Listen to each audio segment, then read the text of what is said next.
Hello and welcome to another exciting edition of Cannabis Common Sense. My name's Paul Stanford and I'm one of the chief petitioners on the Oregon Cannabis Tax Act. And here with me is my co-host, my fellow chief petitioner, the treasurer of our political committee, the Campaign for the Restoration and Regulation of Hemp, and the president of the Oregon Wildlife Federation, Mr. Paul Loney. Well, thanks, Paul. I like that introduction. And yes, we are here to try and get you to help us out with the Oregon Cannabis Tax Act. As Paul said, this show is part of our political action committee, the Campaign for the Restoration and Regulation of Hemp. And he's showing you there one of our wonderful initiatives. At this time, on these show here, we got some special treats for you tonight. We're going to have some interviews up in Vancouver, British Columbia, where we spent a few days up there checking out the scene up in Vancouver.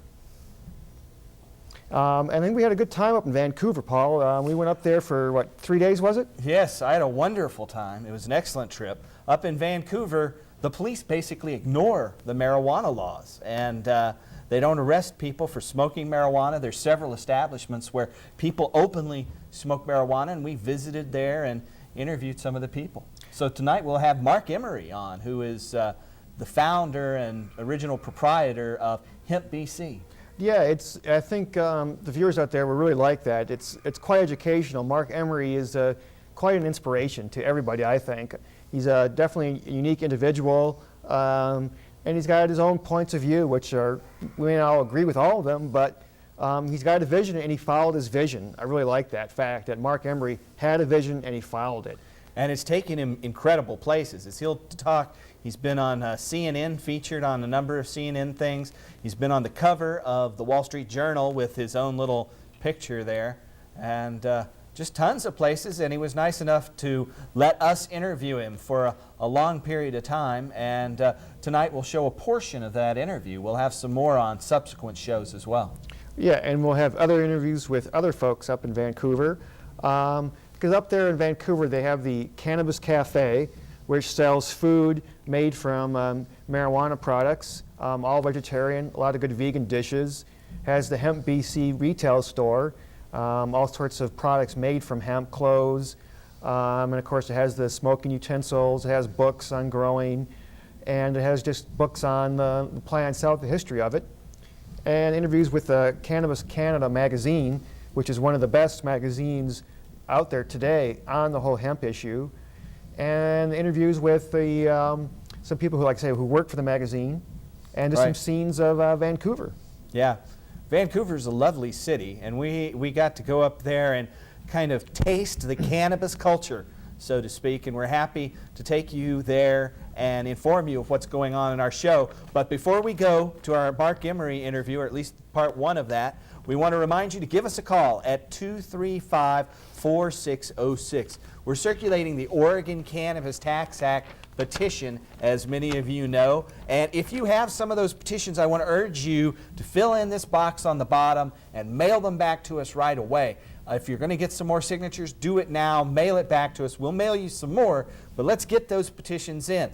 What the Oregon Cannabis Tax Act will do is tax and regulate the sales of marijuana to adults. It will allow adults to cultivate marijuana. It will license farmers to cultivate the crop for sales. It will also allow medical marijuana and the industrial cultivation of hemp to produce paper, fabric, protein, oil, and literally 50,000 other products. So I want to urge you to call us at 235-4606. That's 235-4606.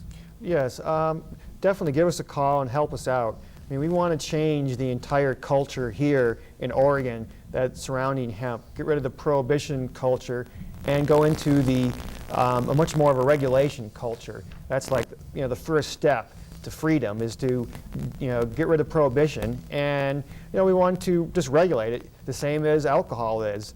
We would have it for recreational use in state liquor stores, and that would be, I think, a very good way of doing it, because there's only adults. They check IDs, and then you wouldn't have people on playgrounds selling marijuana, people staying on the street corners selling it. It'd just be much more of a pleasant atmosphere. And the state, of course, would raise money off of that.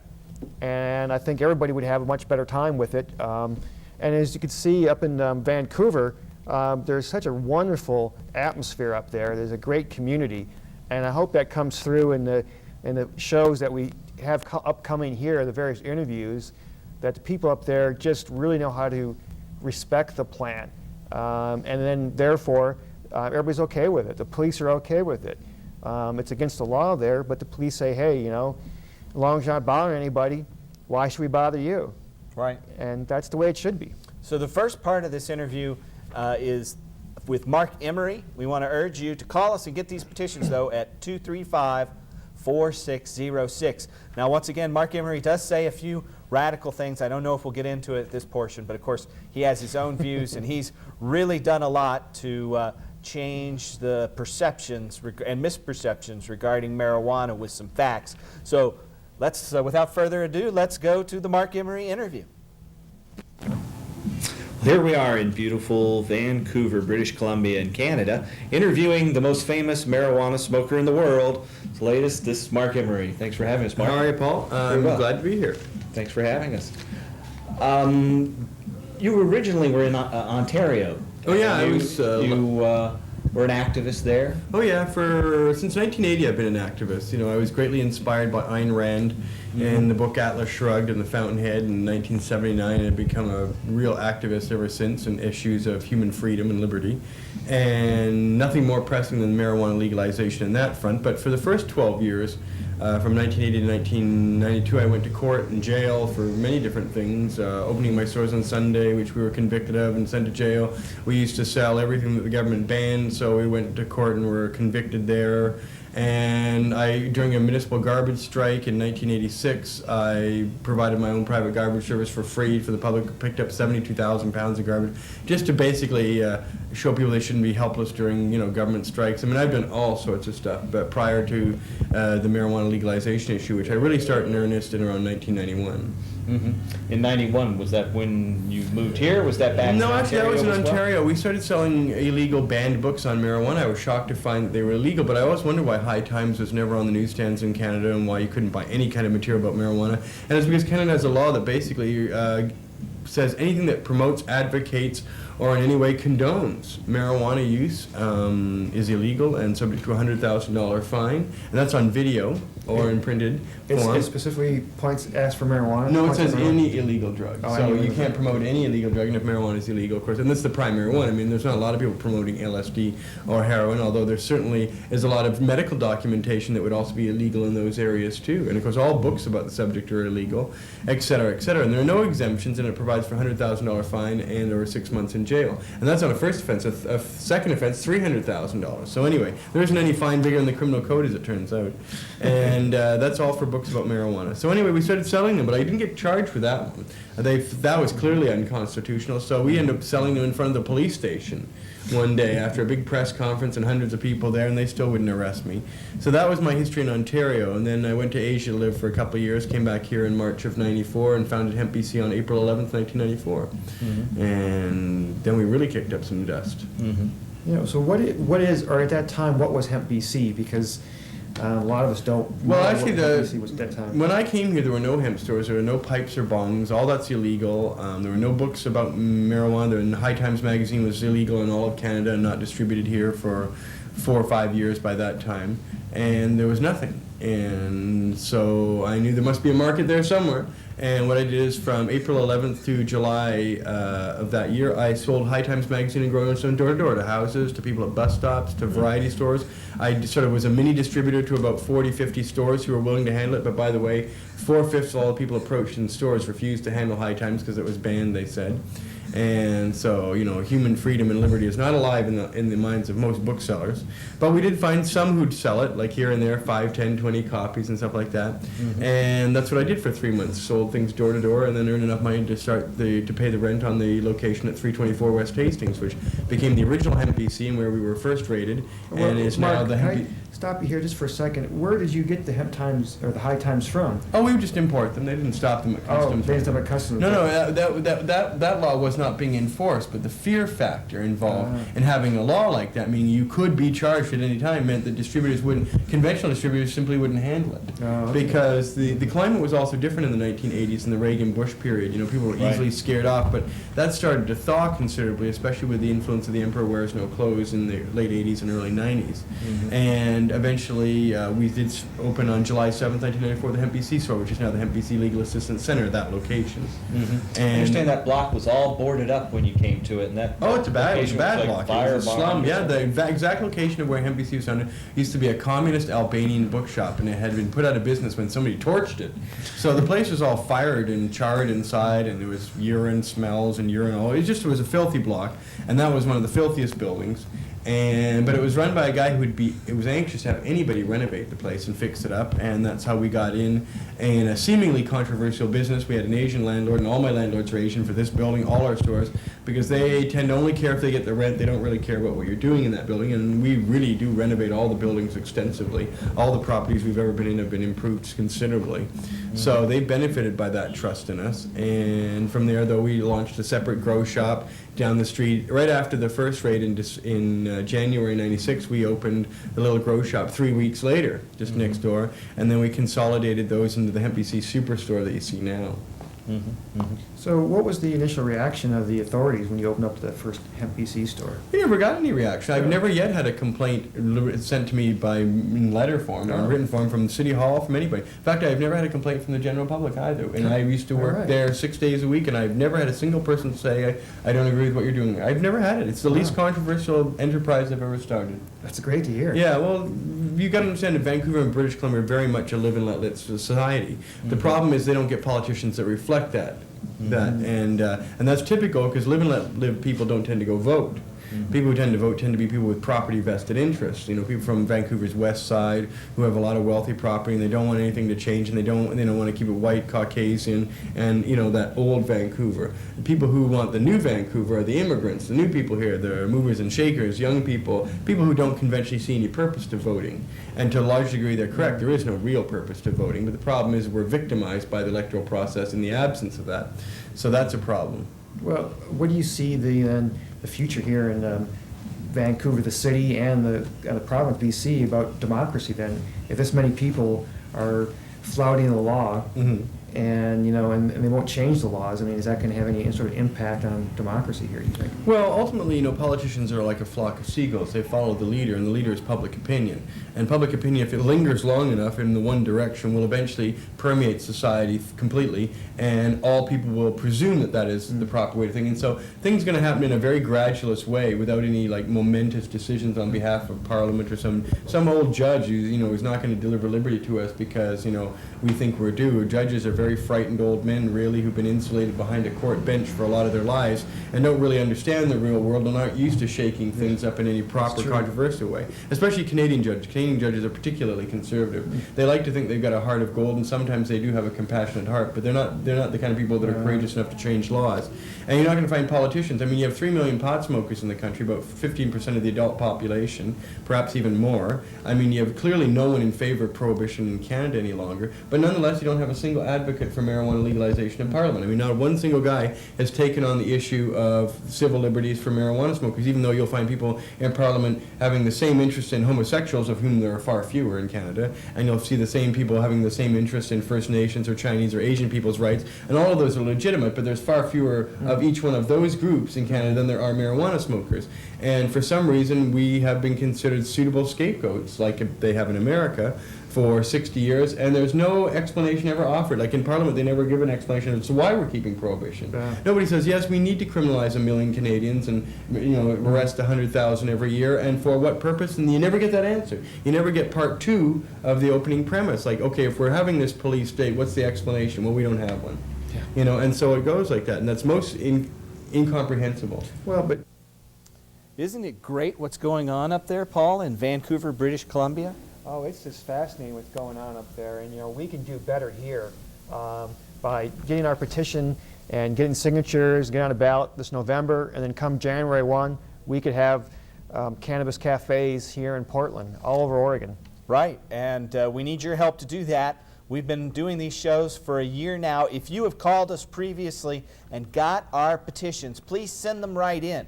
If you're not sure where to send them to, or you want more petitions, call us right away at 235-4606. In some cases, we are actually paying petitioners, so if you'd like to help us, give us a call at 235-4606. If you have access to the internet, look at our webpage at http://www.crrh.org. You can actually print our petitions online, so we want you to turn your petitions in, though, right? Oh, correct. Turn them in so we can get a count out there as soon as possible, because we know it is. Everybody kind of hangs on to them and sort of forgets about them. But if you only have 2 or 3 signatures on there, send them in because they all count. You know, we've sent thousands of those out there. We've just got a tiny fraction of them in.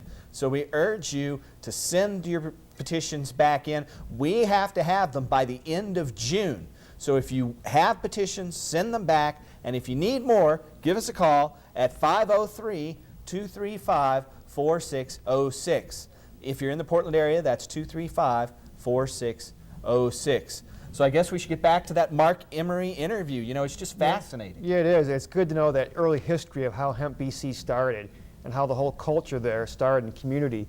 And so I think it's going to be great watching the rest of the interview and think about how we here in Oregon can do the same thing with all of our help. So here it is, the Marc Emery Hemp BC interview. Thanks for watching. As long as we're moving towards freedom, then you're moving in a positive direction. And certainly since the time I've been in here, things have moved on the marijuana issue in a very positive direction. I mean, you know, when you consider that you couldn't buy a pipe in this town, you know, and you couldn't buy a book or a magazine about marijuana. And, you know, I mean, productivity has probably tripled since I've, you know, been here in the last 4 years. And we've been on every major media, which was unthinkable before. They would never think about putting a marijuana seed dealer on the front page of the Wall Street Journal. And, you know, CNN, the mass media, the Ted Turner, you know, Time Warner corporate establishment giving me a great review on CNN, or for that matter, Rolling Stone. The old hippies and the new capitalists and Rolling Stone give us an excellent review too. We always get good reviews. There's a daily paper, you've got an article from 2 days ago, another great full-page article. They're always great reviews. The media is completely on side in a lot of issues. When they interview me, it comes out fine. I always ask them, whenever you do a grow bust, you know, you always take these cops' press releases and say, you know, 4 hydroponic operations were seized. Why don't you ask them what their moral justification for that is? If resources are short, how can you justify chasing down any marijuana growers when we know it's harmless, when everybody in British Columbia approves of it, when 2/3 have clearly gone on record saying they don't think marijuana should be illegal? Why do you waste anybody's time? Why do you destroy people's lives? Why do you violate their civil rights? Why do you continue this police state for nothing? Yeah. They never ask that question. They can't get up the nerve to ask the cops that question. But if every journalist asked the cop that question every time there was a grow raid, you'd see them drop. They just wouldn't want to get grilled anymore. Yeah, that's you know, you wouldn't. And then people who were raided would call the press to alert them, and the relationship would be reversed. They'd call them and say, I've just been violated, and the news people would record their point of view. Instead, it's repeatedly always the police point of view. Yeah, they just print the police news bulletin verbatim. Yeah, now they're a little more inquisitive here because they know that most of the population is not supportive of this marijuana war the police are waging. But, you know, the media could do a lot more to accelerate the liberation of several million people. And most of the reporters are on side. It's, again, the older editorial staff. The people who have more corporate interests in mind will like to tread a fine line between supporting the police, as everybody has to knee-jerk do so in a corporate, you know, democracy like we have here. Everybody has to say, you know, the police may have done something wrong. It's not like we're against the police or anything, blah, blah, blah. Even though, you know, they've been, like, ruining lives and families in this unnecessary drug war for their own self-interest, you know, for the last 2 decades. I mean, sure, politicians inspire them, but cops can tell them to fuck off, really. We got better things to do. And no one would say boo about marijuana. But cops do it because a lot of people, thousands of Canadians, for example, 2,000 cops are employed every 8-hour shift to just chase down marijuana.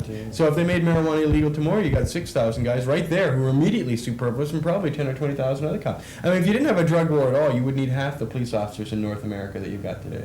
Oh, yeah. Absolutely. And a because, fraction of the prisons. yeah, exactly. I mean, exactly, a fraction of prisons, and you'd have a great increase in society safety. Yeah. See, prohibition accomplishes the exact opposite of every stated aim. It raises the price of marijuana or drugs or all drugs, so that you and I, the consumer, have to spend more of that on our supplies as opposed to our children or education or buying a new computer or a home or investing in the economy or starting our own business. A lot of our money goes to the herbs and drugs we seek. It encourages police corruption, armed crime gangs. It destabilizes at least 15 to 20 foreign governments in the world right now. Whole countries are in total destabilization because of a U.S. U.S. drug war in South and Central America. You've got whole aid programs geared on whether they have a crop eradication program going on in that particular community, like India or Bangladesh.